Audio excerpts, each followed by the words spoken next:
So Shiva was not a very lovable person. He never liked to just go and marry someone or fell in love with someone. He was more into meditation. So once Brahma and Vishnu went to him and had a talk with him regarding having a wife, and he said, no, I don't want. But then Brahma and Vishnu went back to their places and came with their wives and said to Shiva that we are Trinity, we are the major three gods, and we need a wife to be our companion. So Shiva got lured into having a wife. Then Brahma said, then he asked that I live in, so Shiva is a very dark character as well. He said that I live in cremation grounds. I am more of a dark kind of preservation of God. Who will marry me? Then Brahma said, no, I have a girl for you. And her name is Sati. So Shiva said, okay, I'll go and meet her first. Okay, so Shiva went to meet Sati. And then Kamdev, the Cupid god, was there. So Kamdev hit an arrow on Shiva, and Shiva fell in love with Sati. And everything was going good. They got married as well. Everything was good except one day where Sati's father had this decision that he'll not call Shiva and Sati in a puja, how can I say, in a ceremony in their home. Okay, so during that, and the reason was that Shiva is, as I said, is a very dark character. It's a very dark god. So he didn't want it that Shiva should come there. And then Sati came to know about it and talked to Shiva about it. Shiva said, don't go, it will cause more problem. And then, but Sati was insulted a lot.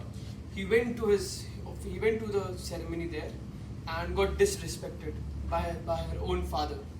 Okay, and because of that, she took her own life. And Shiva is also the god of anger. And if Shiva gets angry, it's most probably the end of the world. Shiva took the body of Sati, killed everyone at the yagya, and started to dance. The dance is called the Tandav dance, which is end of the universe dance. He started dancing and dancing for 3,000 years and destroying the world. Brahma was creating the world, and at the same moment Shiva was destroying it. It was that profound. But then Vishnu came to action and he brought his tantra. So every god has their own, as I said, that has their own weapon. Vishnu has a chakra. He took the chakra and destroyed the body of Sati. Now the 52 parts of Sati's body landed in Indian subcontinent. Pakistan, Nepal, Sri Lanka, Myanmar as well, and India. There are 51 body parts of Sati in these specific parts of in this subcontinent. Kamakhya, the vulva was dropped down in Kamakhya, which gave it a lot of power. So as you can see, this is the vulva of the Devi Sati, and people respect it a lot. People come and ask for their desires from Kamakhya, and especially for the people who are not having any offsprings, they come to Kamakhya specifically for that, to ask for offsprings or any other things. So Narayana was a home god, a home king who he rebuilt the temple again. But Kamdev, the same god who made Shiv fell in love for Sati, went on exploration to find all the body parts of Sati, and he founded the temple first and made a very small little hut out of Kamakhya Devi. And then Narayana, when he came across the temple and he came to know that that's a part of Sati's body, he built a whole new temple out of it. So in India, everything of a child is celebrated. As soon as he's born or she's born, it is celebrated. As soon we give the name to the child, it's celebrated. As soon as we shave the head of anyone, we celebrate it. So does this festival called Ambu Mela. It celebrates the menstruation of the goddess. It is believed for 3 days in the month of June, the goddess menstruates and the temple is closed. And not only the temple here, but all the temples in Assam and Northeast are closed. Okay. They put a cloth, a big cloth on the top of the idol. Sorry to interrupt. When is this Mela? June. Any particular dates? No, हर साल का time होगा. So they put a huge cloth on the idol, and after 3 days it turns red. And the researchers searched about it. There's a lot of study, but no one comes to know how it turns red. No one goes inside. The women are meant to go inside the temple, but not inside the place where the idol is. No one goes inside. Men are not allowed in the temple at that time. And that cloth is very important for the occult people who do good and bad or occult. It is given as a prasadam, as like prasad is like giving back. So it's given as a prasadam to the priest and everyone, and they take it and they do the tantric, they do the tantra, they do the occult with the help of this. And that's pretty amazing, because a lot of people buy that cloth for a high amount of money, and they get what they want. They get what they want. That's the thing.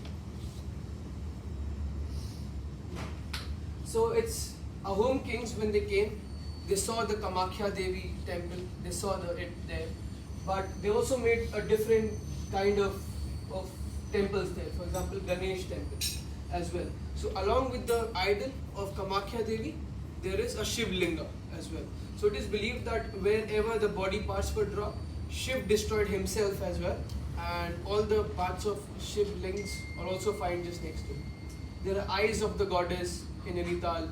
There's a place in India. There's arms of the goddess. There's like braces of the goddess. Everything of the goddess. And people in Assam have a huge faith in it.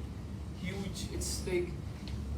Also, it is said that for those 3 days, nothing works in Assam. You can't go and buy anything. You have to buy it previously. The whole city of Guwahati turns red that day because people play with colors on that specific 3 days. So the faith of the people still continues. Ambubachi Mela still grows. Kamakhya Devi temple still gets a lot of desireful things. And also, other thing about Kamakhya Devi temple is that inside there is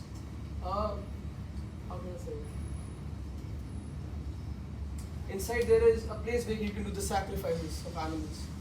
So if you want something, you can just bring out a pigeon, a goat, and you have to give a sacrifice to the goddess. And after your sacrifice gets fulfilled, you have to give the temple back. You have to give the goat back. You have to give the pigeon back.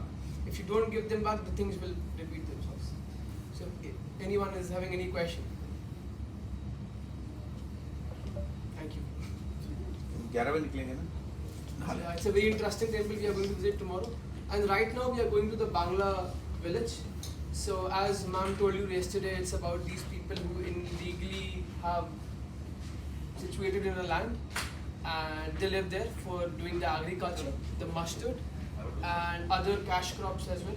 As soon as the flood comes, they move to the camps which are near because of the flood relief camps, and they live there for the rest of the time. So we're going to visit, we're going to see how they live. Some of them are legal now, some of them are still illegal. They're still going to trying for the citizenship and everything, but they are tough for them. Thank you so much. Well done. I still don't understand it.